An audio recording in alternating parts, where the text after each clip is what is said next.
guys, so this is I just wanted to show you my electric brew-in-a-bag system and how it sort of works. Now this is the cord, the power cord, and that plugs into this this thing here. So you just open it up and plug it in like so. And this is the temperature controller. It's not plugged in right now because it's empty and the whole thing, but you know, you just this is where you set the temperature, and we have two buttons on here. One is for the heating element, or the temp controller, and that one goes. It's a three-way switch, so you can set it on just full power, or you can set it on auto. I don't remember which is which. And the other one is for the pump. And the pump is over here. As you can see, it's very small, and I just screw it straight into the valve. So you know, I turn this off, and I plug the pump in here, and then I can recirculate it. And, you can get this at Solar Project. .co.uk. And so when I recirculate it, this is the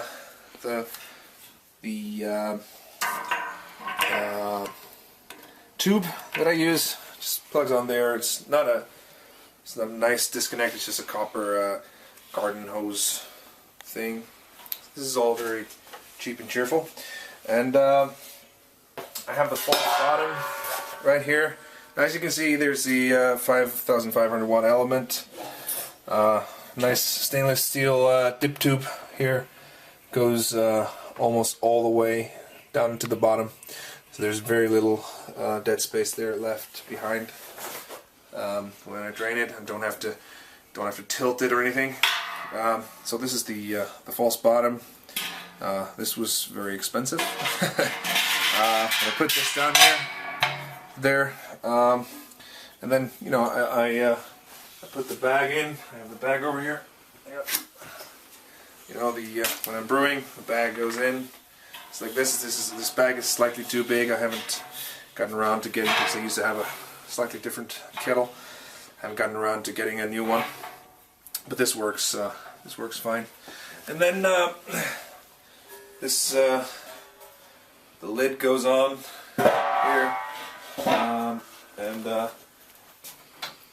when I got a mash going, I'll put the this here. This is the temperature control. The temperature probe goes into this thing, and I might have to. I haven't tested it properly yet. I might have to put some silicone in here to seal it up.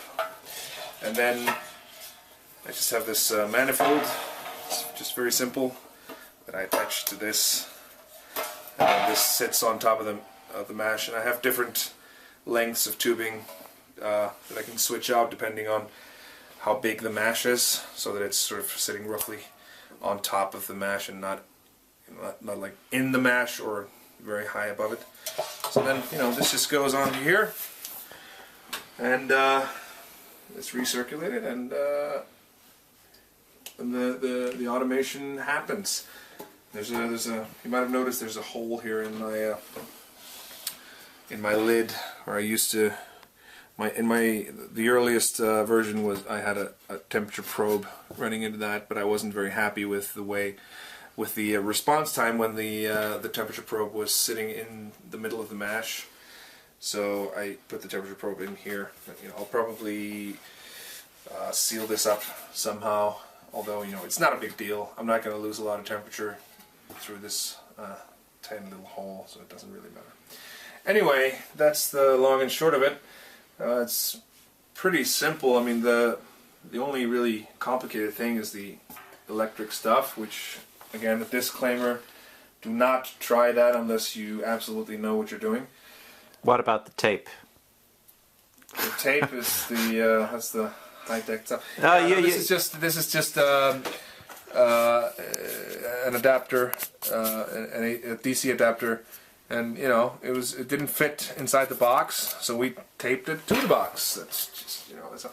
And this is incidentally this used to be like a multimedia player with a hard drive, a multimedia hard drive.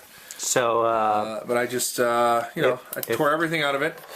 And, we turn it the other side. Yeah, there's a fan. We'll on see it. The fan here. That's the big point of it, and it has a very big heat sink, which obviously you can't see. Well, you might be able to. It's right in there. Maybe you can see a little bit. It's very big, and this box doesn't really get warm at all, so there's very minimal risk of overheating, which is nice. You definitely don't want it to overheat. That's the worst thing that can happen.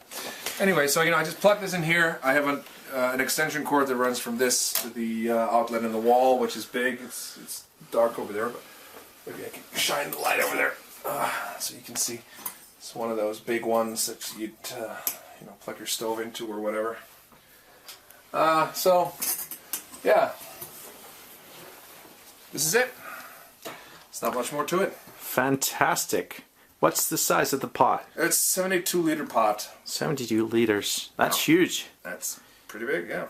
It's the perfect size for a 10-gallon batch. Cool. Thanks so much, man. Thank you. See you later.